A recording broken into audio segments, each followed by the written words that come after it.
Baseball is mighty rough. Winning gets awful tough. We're rooting for the Dolphins. Our mighty, mighty Dolphins. We're rooting for the Dolphins. Our mighty, mighty Dolphins. Hello,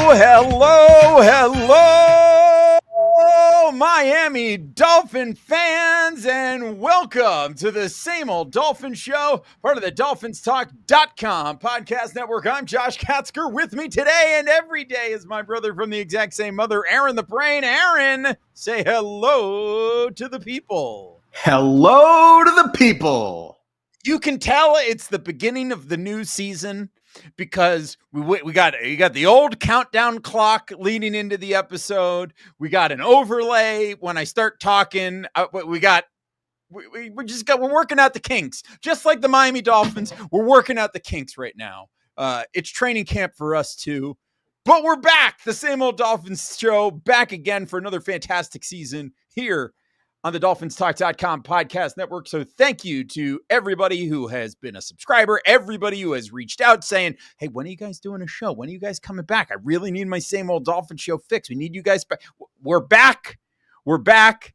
And, you know, barring catastrophe, we're going to be back in your ears with at least one show every week from now until, you know, probably a few weeks after the season ends, because it's football season once again. And then, of course, once the season gets going, we'll be back with multiple shows a week. We'll have our game recap episode. We'll have our next game preview episodes.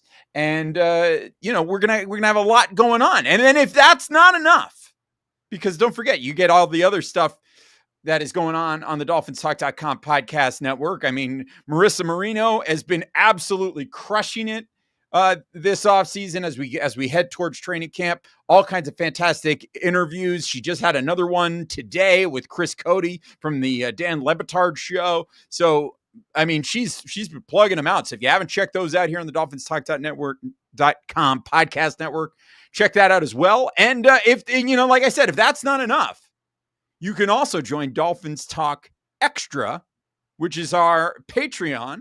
So you can go to patreon.com/Dolphins Talk. And for as little as $3 a month, you're going to get bonus segments, exclusive segments from us, talking Miami Dolphins, talking all kinds of other things. We just did a draft. Aaron, Mike, and I did a draft of what we thought the Miami Dolphins win total was going to be this season. And we did that as a Patreon exclusive episode. So you get bonus episodes like that. Once college football season gets going, Mike will be talking college football over there. You'll get, you know, some gambling advice. We can join us for fantasy football. We're in the process of figuring out how many people want to join the fantasy football league this year. And that's going to dictate how big the league is, how many conferences there are, all kinds of things. So if you want to join Dolphins Talk Extra, you also get our Discord server, you get contests, all kinds of other stuff. All you got to do, patreon.com/Dolphins Talk, join for as little as $3 a month, and we would be happy to have you with us. So think about that. And of course, a special shout out to all of our friends at caneswear.com, or Caneswear, just the store, because that is the spot where Miami fans shop. Brain, you know, we were going to talk on this episode about training camp, and we're going to do that. We're going to bounce around from position to position group, and we're going to talk about how we're feeling about all of those different places. But we got an enormous football breaking news bomb. You got a passing bomb, and in baseball, you got a Woj bomb. Although you used to have a Woj bomb, you don't really have a Woj bomb anymore because now he's like the general manager of a Catholic university. But whatever. We got a Schefter bomb where the Las Vegas Raiders have released Christian Wilkins. The Christian Wilkins, who of course came up with the Dolphins and was a fan favorite for many years. And then the Dolphins just they kind of missed their opportunity to pay Christian Wilkins and give him a new contract that would maybe be a bit more reasonable or team friendly. They never made that deal happen. And so when his rookie contract ended, he went to the highest bidder, and that bidder was the Las Vegas Raiders. And now the Raiders have released him, reportedly because of the way that he chose to recuperate his foot injury. And now we don't know the whole story yet. We primarily know the Raiders side of the story at this point in time, but it sounds like they were upset when he injured his foot last year. They wanted him to have surgery. They had several doctors share that opinion with him, and he decided he did not want to have surgery. He was going to rehab his foot in a different way, and the Raiders, I guess, took exception to that, and they have since released him and voided a bunch of money from his contract. So now Christian Wilkins is a free agent, which it's not really Dolphins related news, but of course, because he's a former Dolphin, you're going to have, a segment of the Dolphins fan base who's going to be like, well, we got to bring him back. We got to reunite Salt and Pepper. We got to bring him back. I don't know. What, you have any thoughts on this Christian Wilkins situation? I mean, it's surprising. My initial thought was, whoa, I didn't see that coming. It tells me that there's significant concern about him being able to play this season. Yeah. Because if he was able to play this season, I don't think they'd be voiding his contract. But given everything that happened, if he's not ready to go, then, they're basically like, well, you're basically just collecting a paycheck after signing for all this guaranteed money that we just gave you. And now they're just trying to recoup it. I don't really know. There's so many questions that need to be answered there before I can even begin to say, yeah, the Dolphins should go after him. But first and foremost, it's, well, what's it like health-wise? 2, what was the exact situation there? And 3, like, how much money is he going to command on the open market? I don't think he's in the Dolphins price range. I mean, let's face it, this guy's not going to come back and play for like a vet minimum deal. So I think it's a pipe dream to even think that the Dolphins are going to be able to get him back. And if the Dolphins were to get him back at some, extraordinarily cheap contract, that would signal to me that this guy probably isn't going to be able to play and isn't getting offers from anybody else. So I wouldn't. Well, I mean, at this point, he'd be a Chris Greer special. Exactly. It would be a Chris Greer special. It would be, signing a cornerback who hasn't played meaningful downs in 3 years and hasn't been any better than like a 4th or 5th best cornerback, having him be, battling for a starting job and then tearing his ACL on the first day of camp, and then going out and saying, okay, well, now we're finally going to sign a cornerback, and signing former 6th-round draft pick Cornell Armstrong. Yeah, well, listen, let's get into that, right? Let's get into that. It's a nice transition point that you've provided us with. So we wanted to talk real quick about any news from the first couple of days of Dolphins training camp. And really the single biggest piece of news that has come out of Dolphins training camp is that, Artie Burns is gone for the season with a partially torn ACL, or I don't know if it's completely torn. Either way, his season is over. And so the Dolphins' already thin cornerback room, it gets a little thinner. They bring in Cornell Armstrong to replace him. I mean, I for one did not have terribly high hopes for Artie Burns. You look at like Artie Burns, talk about a Chris Greer special. This is a guy, Artie Burns is one of those guys that just can't stay healthy ever. So the Dolphins went out of their way, brought him in on a very cheap deal. And, lo and behold, you bring in an oft injured player, and an oft injured player gets injured. Obviously, you wish the guy the best. You hope, you hope the best for him long term. But I mean, it is a very Dolphins thing to do, to take a flyer on a player that has an injury history and for that player to then get hurt. So, I mean,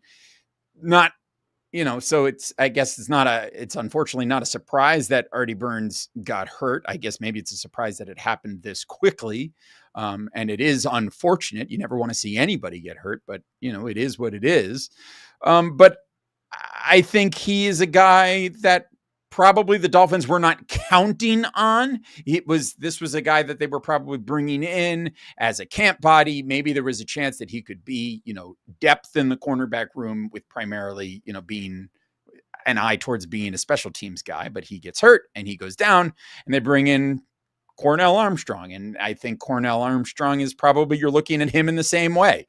This is going to be a guy that has not played a whole lot in his career, has made more contributions in special teams. And so that's probably what you're looking at with him, is that this is a guy that if he's going to make the team, is going to make the team because he's performing well on special teams and not because of what he's bringing to the table in terms of actual cornerback depth. So at any rate, I think, I don't know. That's kind of my thought on that.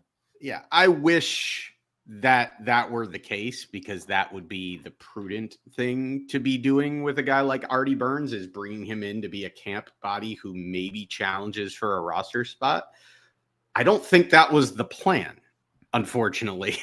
I mean, coming into training camp, there's a lot of guys in that room that are unproven. There's a lot of youth there, and I'm sure that they would like the Cam Smiths and the Isaiah Johnsons and the Ethan Bonners and Storm Ducks of the world to step up and push Artie Burns down, off of this roster, prior to the injury, obviously.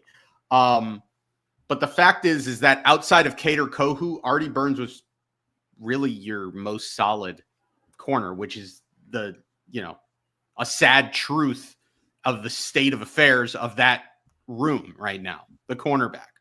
And so it just further underscores that they need to bring in somebody. And I'm not talking about Cornell Armstrong. Like, I know that Rasul Douglas is not going to wow anybody. And some people might say that Rasul Douglas is Eli Apple 2.0. Well, Eli Apple 2.0 would be the second best cornerback on this football team right now. And if Cam Smith is to step up and earn himself the starting job, then Eli Apple 2.0 would still be the third best cornerback on this roster right now. And you need to have at least 3 cornerbacks playing a large amount of snaps in this league. So they absolutely need to, whatever lack of depth that they had has just gotten thinner. And now your cornerback room right now is Kader Kohu, Cam Smith, Storm Duck, Ethan Bonner, Isaiah Johnson. Who am I missing? Cornell Armstrong? Did they Cornell bring back Armstrong Jason is back there. You got Ethan Bonner back there, BJ Adams. Did they bring back Jason Maitre? I don't know. Jason Marshall back there. Ethan the rookie. Yeah. It's a room of a bunch of unproven talent. And listen, you're getting ahead of yourself. And a lot of young guys who are not highly drafted either. So it's not like, hey, this guy came out of college and was highly touted. Like, your best player is an undrafted free agent there. Cam Smith is the only person in that cornerback room that they spent any reasonable amount of draft capital on. So there's very little reason to believe, not that, that's the end all be all. Obviously, Kader Kohu is the best cornerback on your roster, and he was undrafted.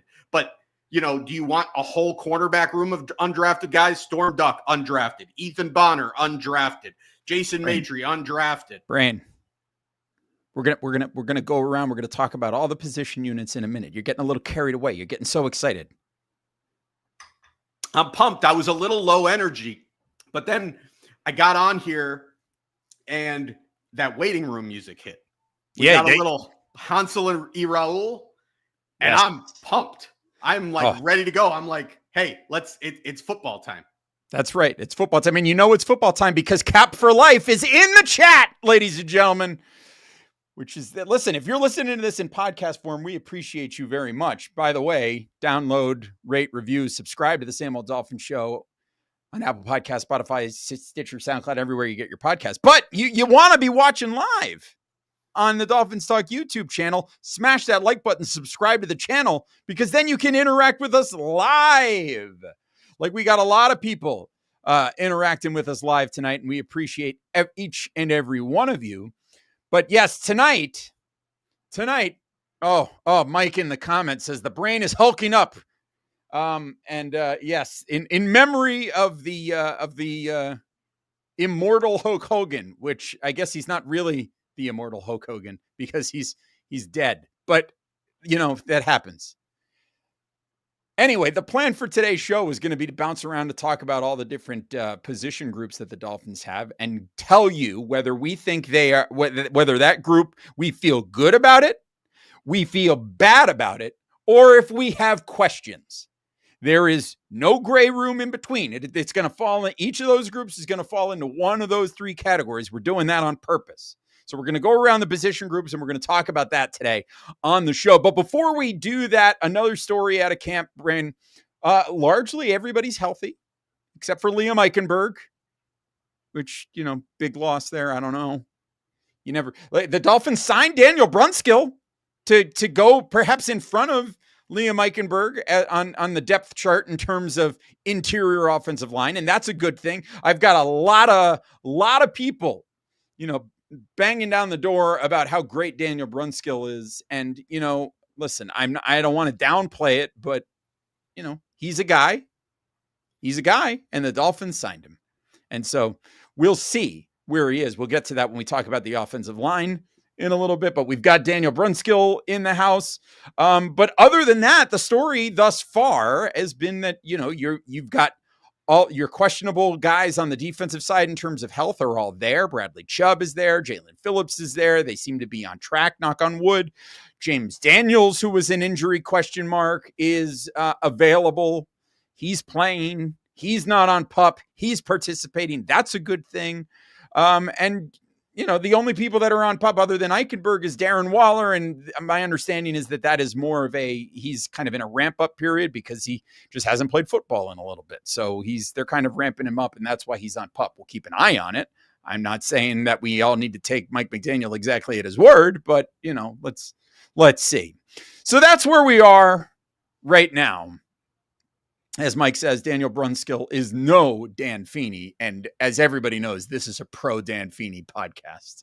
And if you have any doubt about that, go back and check the archives, because we are in honor of Hulk Hogan. We're big Dan Feely marks on this show. I'll tell you that.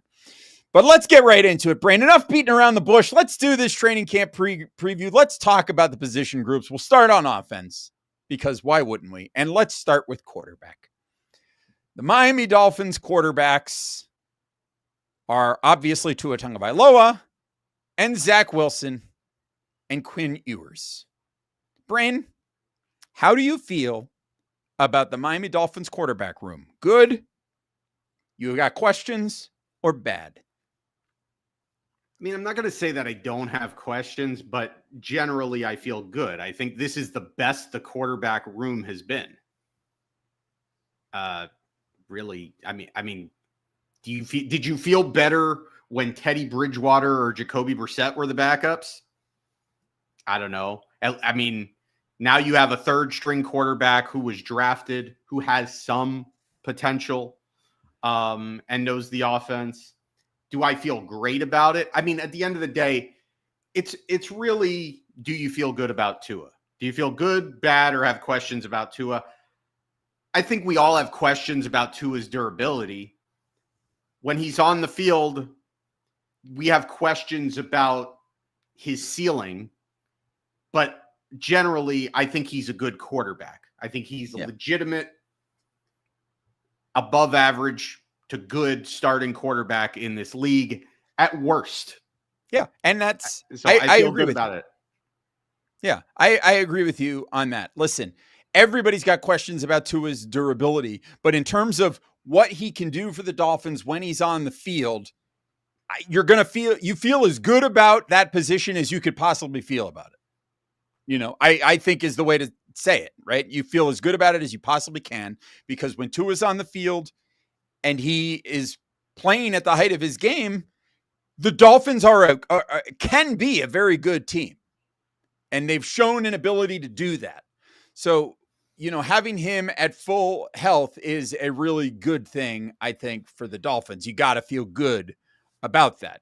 And then you look at Zach Wilson as the backup. He's the backup who's, again, a little bit of a reclamation project. But if he's that guy that has that upside, he was drafted as a top-tier draft pick, an elite draft pick in the NFL. So, you feel like he's got to hopefully have a ceiling somewhere, and maybe if he ends up having the opportunity to play meaningful snaps, maybe he can reach that ceiling. Although the last time the Dolphins had a quarterback that was taken with, premium draft capital that they were trying to reclaim, it did not go so well. But Josh Rosen.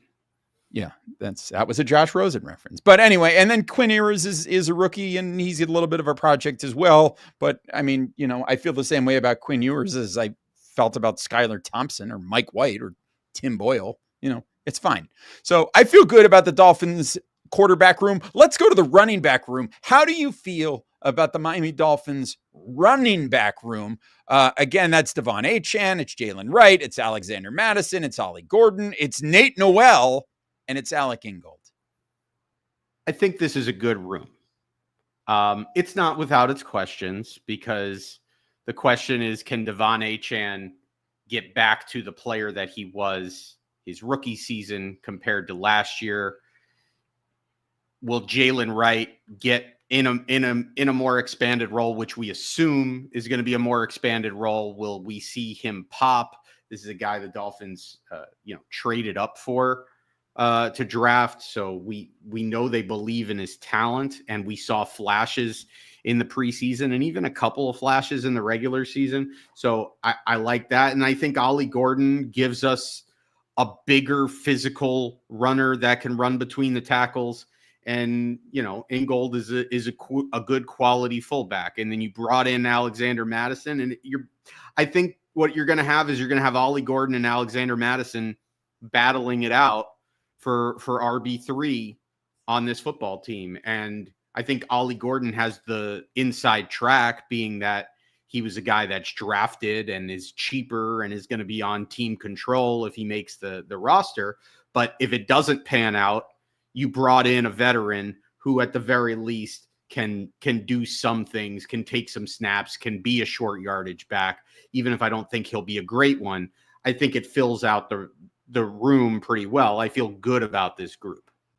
Yeah, that's, it's the Alexander Madison is the quintessential. When you need 3 yards, he'll get you 3 yards. And when you need 5 yards, he'll get you 3 yards. So that's exactly who he is. And that's fine. Yeah, I don't put him in there when you need 5 yards. Right. I feel good about the Dolphins running back room. I really would like to see Jalen Wright utilized a bit more this year, and maybe take some more of those Raheem Mostert snaps and let him, I think it might even be better depending on game flow, but I think we may see times where Jalen Wright is getting the ball or is on the field for more snaps than Devon Achane is, and that's fine based on usage. Just depends. But that's an interesting take. The way I see it is that there may be games where he potentially gets more carries, but not more snaps, because Devon Achane is one of the most important pieces to this offense as a weapon that can be not just in the backfield, can be played in the slot. Is not just a ball carrier, is a receiving threat. So I think Devon Achane has as good a shot as anybody that's not a quarterback or offensive lineman to lead this team in snaps. It's actually something that I want to talk about in a later episode this training camp, when we get into talking about what are things that the Dolphins are going to need to do differently this season to improve on. And one of the things that I'm going to talk about is that they need to do a little bit better just disguising their packages. And, they've become very easy to read, over the years. When certain personnel is on the field, exactly what they're going to do. It's been something that McDaniel, I think, has struggled with. And there are a number of reasons for that, but that's something that we'll talk about on a later episode. Let's talk about the wide receivers. Brain, the Miami Dolphins wide receivers, obviously, we know up top, Tyreek Hill, Jalen Waddle. You've also got Malik Washington. They've now brought in Nick Westbrook-Akina. They've got Eric Ezukanma, who's still there. Taj Washington, who we never saw because he got hurt in training camp last year. They also have D. Eskridge. They've got Andrew Armstrong, Theo Weiss, Tarek Black, AJ Henning, and Monterey Baldwin. Brain, how you feeling about the Miami Dolphins riches at wide receiver? I think it's a good group. It's been a good group, but I think this is actually the deepest the group has been. I think the addition of Westbrook-Akine gives them a different body type and a guy that can block and be a little bit more of a red zone threat. I thought Malik Washington came on strong towards the end of the year, and I think there's a definitive role for him here as a slot receiver. Whether he's wide receiver 3 or wide receiver 4, I don't think it really matters because he's probably, I mean, realistically, I don't think he's gonna be third or even fourth on this roster in target share, because I think, you know, the lion's share of the targets are going to go to Tyreek Hill and to Jalen Waddle. And I think next on the list is probably going to be Devon Achane. And then, you know, we'll see what happens at the tight end position. But then you're looking at, like, I think a pretty even share of things getting spread around there. And I think this is, you know, the deepest this room has been. So I think it's a good group. Yeah, I can't disagree. I really like it. And I like the idea of Nick Westbrook-Akine being that, you know, physical blocking wide receiver, that kind of Robert Woods type blocking receiver, the, you know, that can be physical and help you in the run game as well. I think he's going to be a major contributor in that way. And I'm excited to see that. Let's go to tight end. Darren Waller, Pharaoh Brown, Julian Hill, Tanner Connor, Jalen Conyers, Hayden Rucci. Brain, good, bad, or questions about the tight end room? I mean, it's impossible to feel good about this room. Well, I mean, remember which football team's fan base you're speaking to right now. Well, I think every team's fan base could, you know, be applied to that logic, especially this time of year. But I don't think you can feel good about this. I think there's a pathway to where you don't feel bad about this group, because I think, look, Julian Hill has gotten a lot of hate from this organization because he's been asked to be like the number one tight end. Like, people have been thinking that Julian Hill is going to like develop into like this great tight end, but this was like an undrafted guy that they brought in to really be like a number 3 tight end. And he's turned into a decent player that can help a little bit in the blocking game. He's not going to give you a ton in the receiving game, but he can do a little bit. And I think he's fine for that. I think that's what he is. He's a depth piece. Pharaoh Brown was brought in to be a physical blocking tight end. That's fine. He's a depth piece. That's what all of these other guys that are in this roster, they're either depth pieces or they're projects. I don't have a lot of faith in the projects. Darren Waller is the question mark. If Darren Waller comes in, we don't need Darren Waller to be Jonnu Smith of 2024. If you expect that, you're going to be disappointed. We don't even need Darren Waller to be the Darren Waller of 2023. If Darren Waller can come in and be like a 40 catch guy, that can be sort of a poor man's 2024 Jonnu Smith, he will fill a very nice role for this football team as an added big receiver in the short to intermediate game. And I think that would be very valuable for this offense as a whole. How do I feel about the room in general? It's bad to, I've got questions. If Darren Waller is good, then the room will be fine. If Darren Waller is not good, this room will be bad. That's where it is. Yeah. I would say that I'm feeling bad about the tight end room at the moment. Like overall, but like if I had to pick one or the other, whether it's bad or I've got questions, it would probably, honestly, I'd probably be somewhere in the middle, but we're not playing that game. We're playing a game where you have to pick one side or the other. And I'm saying that I don't feel good about it. I don't feel good about a tight end room where your number one, the guy that is in line to become the number one tight end for your team has been out of the league for over a year.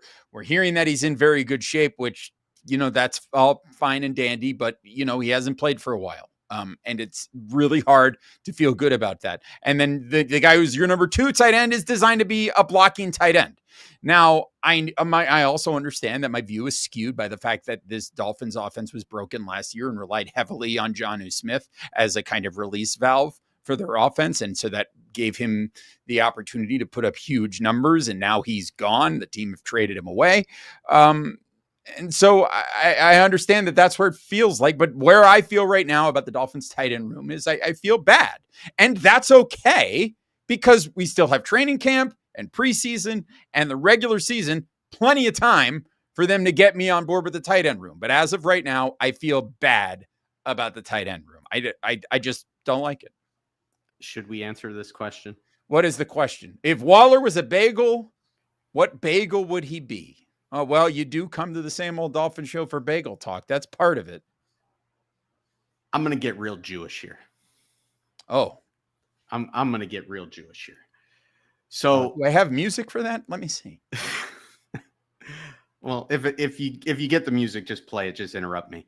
After your Saturday morning service, they have what they call an oneg, and that's where you finish the service and you go out into like the little like lobby area, and there's just like a giant buffet of food, and there's bagels and it's sponsored by the family that had the bar mitzvah or bat mitzvah that morning.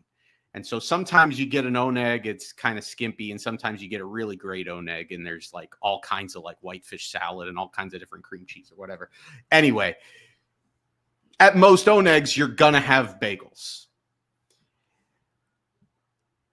Okay. Sometimes you are late to the oneg because you just kind of dragged your feet. Maybe you were sticking around, you were talking to your family. Maybe you're in the bar bat mitzvah party, so you stay back and you're like congratulating the family and everything. So by the time you get to the oneg, everything's been kind of picked clean. Darren Waller is like the last bagel that's left on the oneg table. And it's like, I'm not saying that the bagel's going to be bad, but everything else got picked over that bagel. So you're still going to take a shot at that bagel. It might be good. It might not be good. Odds are it's not going to be great. It wasn't the top choice of anybody, but it still might be decent. That is quite a ways to go to get to that answer. But wow, that's good stuff there. Okay. Well, that's why people come to the Same Old Dolphin Show. And let's talk about the offensive line here, Brain. Because that's the last unit on offense that we have to talk about. So let's talk about it. You feel good? You feel bad? You got questions? Here are the guys. Here are the players. Patrick Paul, James Daniels, Aaron Brewer. And then you've got Jonah Savaianaya, Austin Jackson, Larry Borum, Liam Eichenberg, Andrew Meyer, Daniel Brunskill, Keon Smith, Ryan Hayes, Josh Preby, Addison West, Jackson Carmen, and Obinya Eze. Oh, and then, of course, you got Braden Daniels.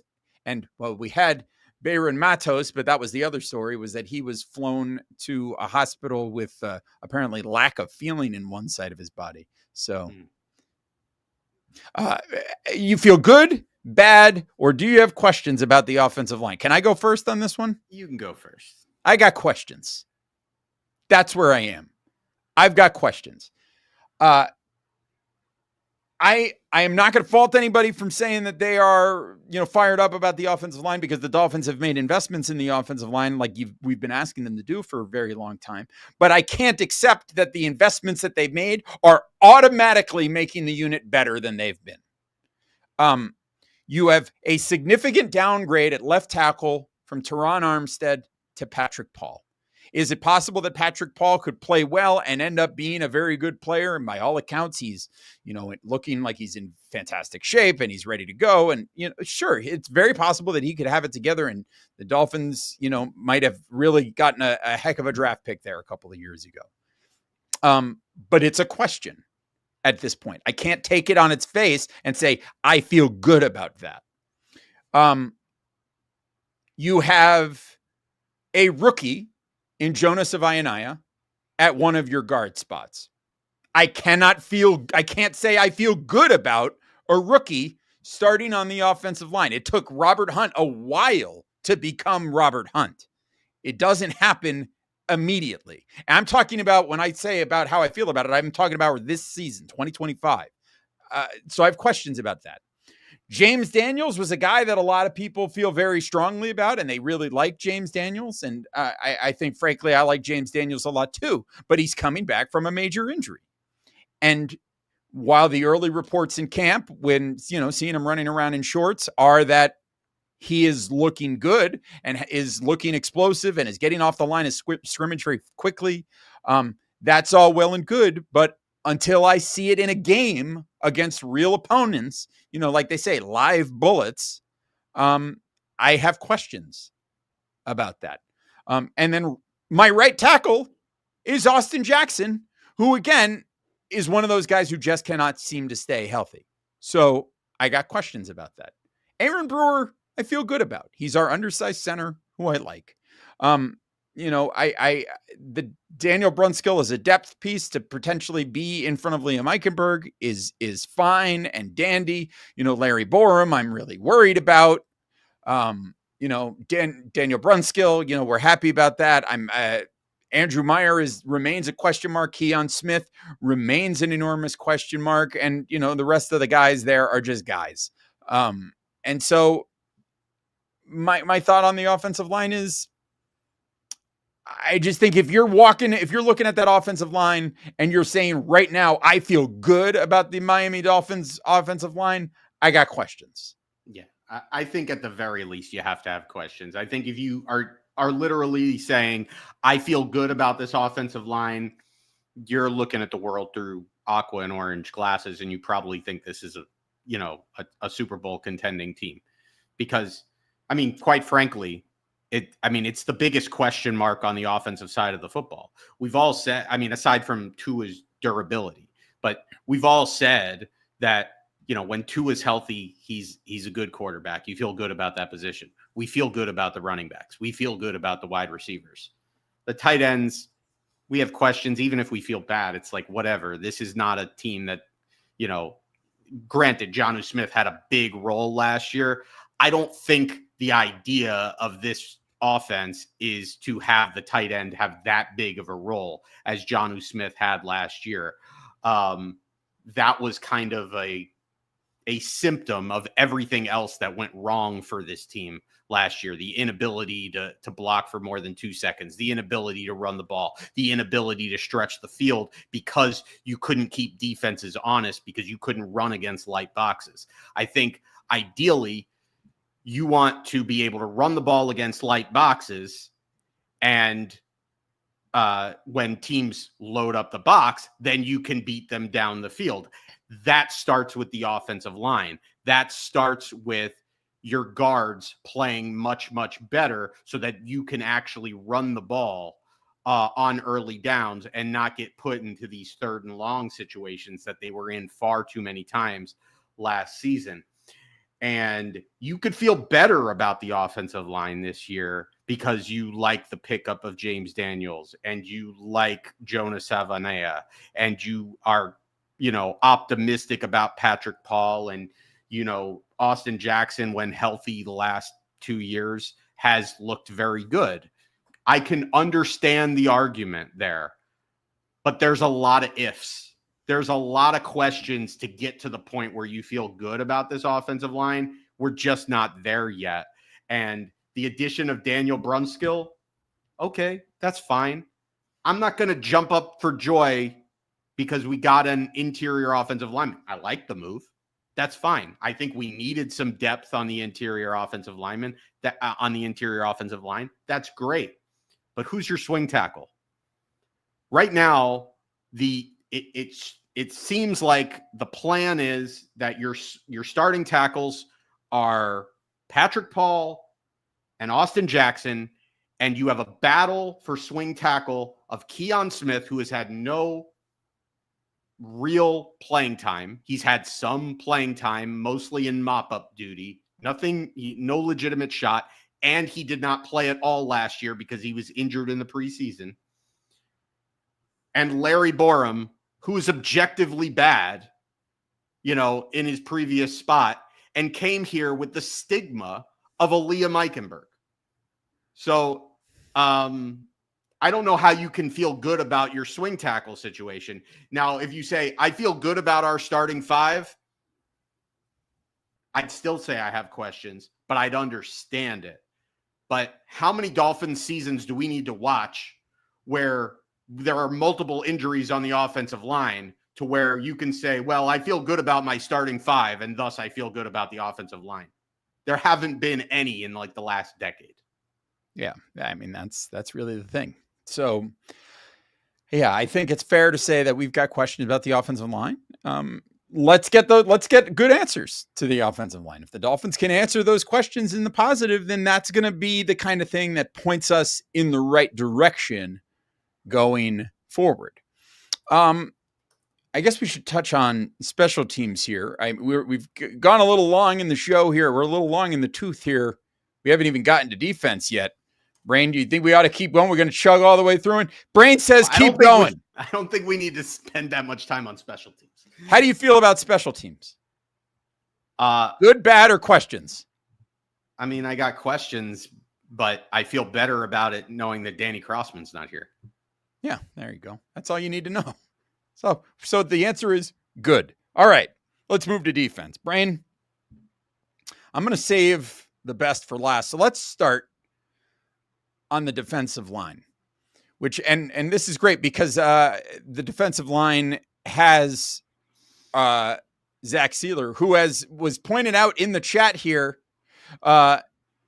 Sackman56 says, if Jonah's moving Zach Sealer off the line, I feel comfortable with him. And, I mean, fair.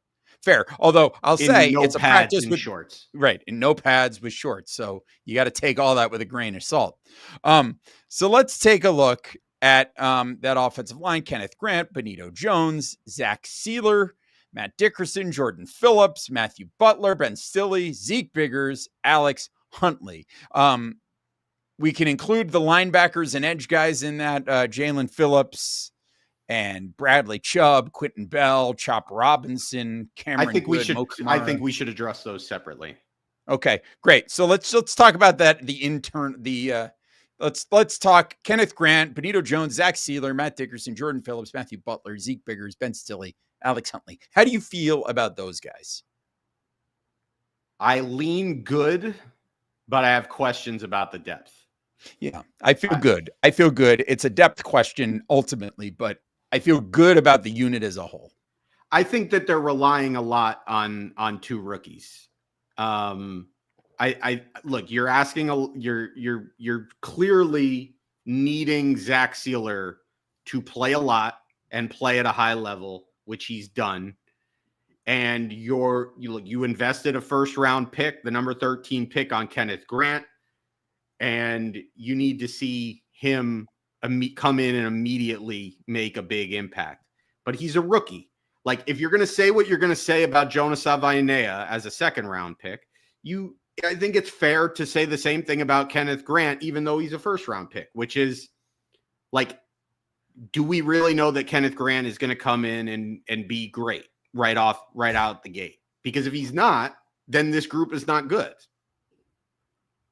That's true.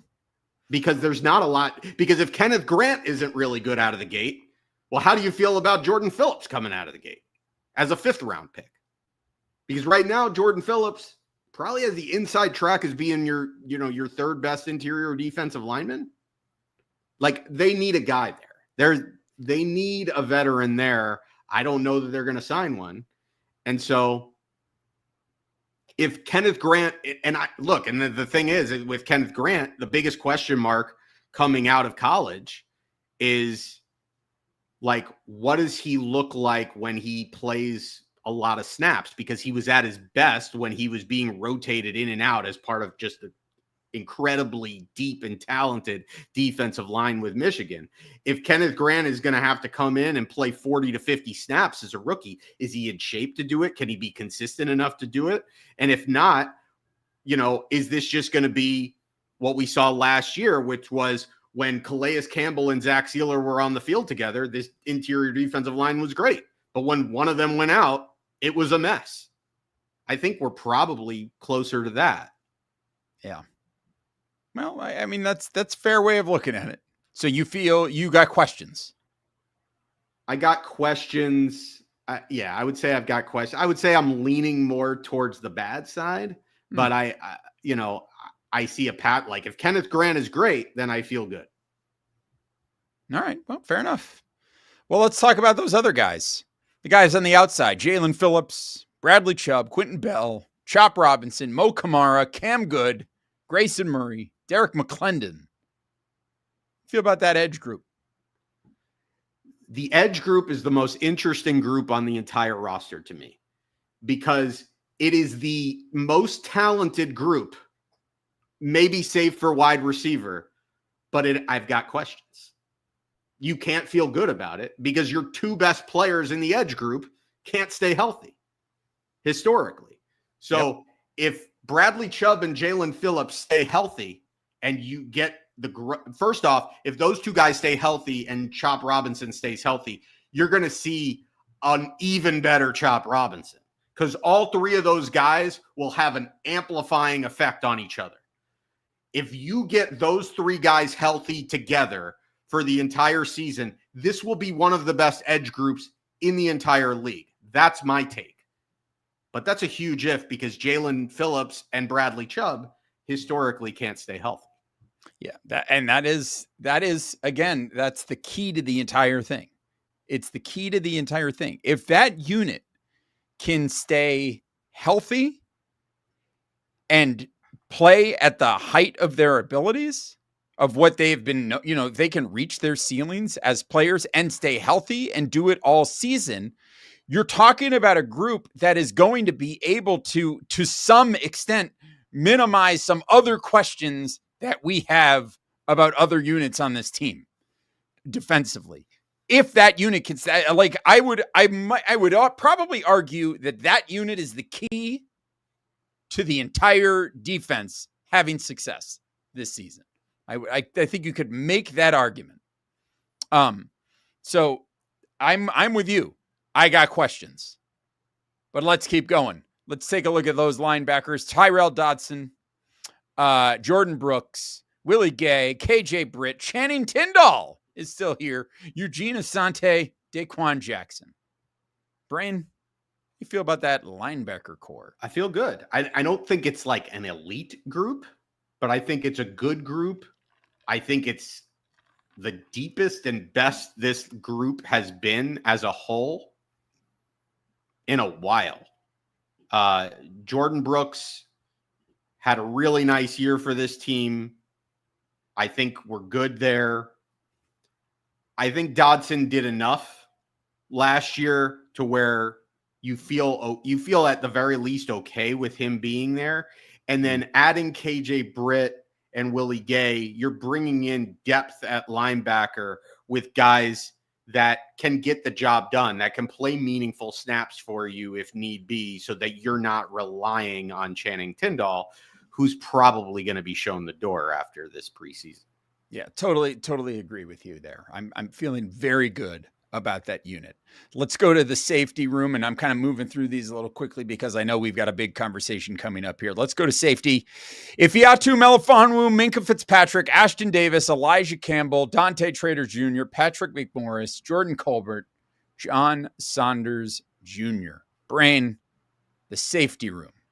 How do you feel?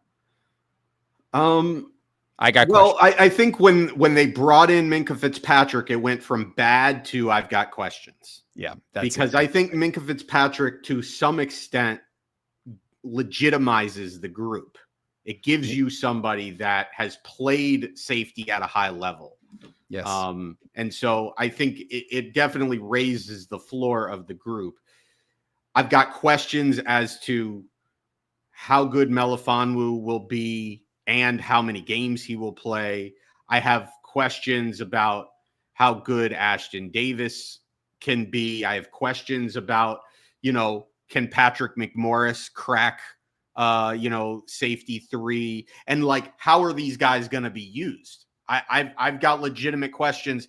I think if you've got two safeties that stick out as being your two best safeties, it's clearly Minkah Fitzpatrick, and then it's Melifonwu. And so I have questions as to how that whole thing is going to shake out. But I do think bringing in Minkah Fitzpatrick, and it should be said, Mike McDaniel had a really interesting answer to the question about Minkah Fitzpatrick, who, he's not talking to media, but Mike McDaniel's answer to the question about that and saying that we would not have made the trade if we didn't, I'm paraphrasing here, but if we didn't first make sure that that player was okay to be here. Now, I'm not saying that you can take Mike McDaniel at his word for everything, but Minkah Fitzpatrick is out there. He's practicing. Mike McDaniel saying that. I have no reason to believe, as much as so many people want to make something of it, I have no reason to believe that Minkah Fitzpatrick is going to lay down or not play because he's upset about not having guaranteed money left on his contract. I'm of the belief that Minkah Fitzpatrick, after having two relatively down years and is in a contract year, essentially, I think he has everything to play for. And, does that mean that Miami couldn't necessarily give him some guaranteed money in a contract extension because that could free up cap space? No, they could. But even if he doesn't, I think that Minkah Fitzpatrick is fine, and I fully expect him to play. And I think if he plays, he's the best player in the room. And I think, I still have questions, but I think he legitimizes the group. Yeah, I agree with you. I got questions about that group. I do. I got questions. Let's go to cornerback. Storm Duck, Cam Smith, Kader Kohu, Ethan Bonner, Jason Marshall Jr., Kendall Sheffield, excuse me. BJ Adams, Isaiah Johnson, Ryan Cooper Jr., Cornell Armstrong, Ethan Robinson. Rain, I feel bad about this year. Yes. It's the only way to feel. I feel bad. At this point, I look at that group and it's like, you got Kader Kohu. That's your number one corner is Kader Kohu? And listen, I know the Dolphins crack social media team wasted no time putting a clip of Kader Kohu breaking up a pass to Tyreek Hill on the social media platform today because they want to make everybody true believers in Kader Kohu. But if that's your number one cornerback, I got questions. And listen, if you can answer those questions, great. But I got questions. And among those questions is, who's your number two cornerback? Is it Storm Duck? Is it Ethan Bonner? Is it Asante Samuel Jr.? Is it Rasul Douglas? I don't know who it is, but that's a big question. I have a question. Is Cam Smith going to be on this roster when the season starts? Is he going to be somebody that you're finally going to rely on? I don't know. That group that is the group that I think needs a lot of improvement. It's going to need to do a lot to make me feel good about it. I'm not even I got a lot of questions, but I feel bad about the fact that about the kind of questions that I have. So I feel bad about the group. Yeah. When you have questions about literally every person in the room, then you have to feel bad. It's the only way to feel. Cam Smith is definitely going to be on the roster. The question is he going to be the number two corner or even the number three corner? Because if he's not even if he's not the number three corner, he's an absolute bust. Absolute bust. Even as look, at this point, the way this league is, second round picks are treated almost like first round picks. And so much so that now they're getting fully guaranteed contracts. Yeah. And Mike made a good point. He thinks that that's going to be the new normal. And, with the way second round picks are treated, you don't even have to look further than look at, how difficult it is to get a second round pick back in a trade. Yeah. Teams value second round picks. They even value third round picks, but second round picks right now are valued almost as much as first round picks. And so if that's the case, if Cam Smith and like, I'm going to invoke the name Noah Igbenogany here. Noah Igbenogany was the number 31 pick, or was he number 30 or 31? I think he was 31. Maybe he was 30. Either way, a late first round pick, almost a second round pick, and the Dolphins' third pick in that draft. Cam Smith is quickly approaching Noah Igbenogany territory. If he can't break through this year, he's never going to break through until he goes to his next team and then is in the NFC Championship game. Yeah, right. Exactly. So there we are. So there's the Miami Dolphins. So overall, I would say, looking at everything, I mean, you would weigh it. I guess, I don't know how you average it out. You don't give things a point total based on how it is. But overall, I think I got questions is where I land on this team. I don't feel bad about the team. It's that I feel like I got questions about what this team is going to actually be able to do this year. Every team has questions. Really good teams have fewer questions. The Dolphins have too many questions at too many spots. Yes, there could be a situation where you hit everything right. That doesn't typically happen, and it certainly doesn't typically happen with this organization. And if they hit everything right, they could absolutely surprise people.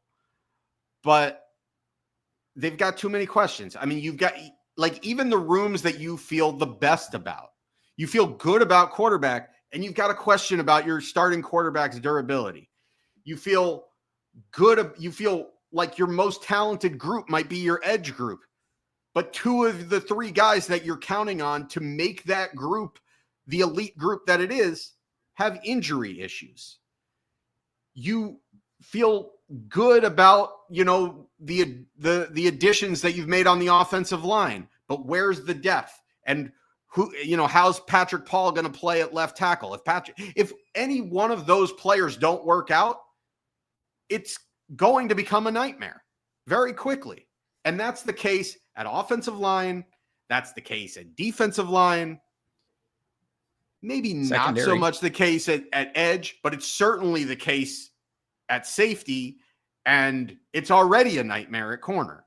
So there's too many questions. Inevitably, you're not going to have all of the answers that you want. And that's going to cap the ceiling of this team. Now, does that mean that this team is going to be awful? No. Does that mean that this team is definitively not going to contend to be a playoff team? No.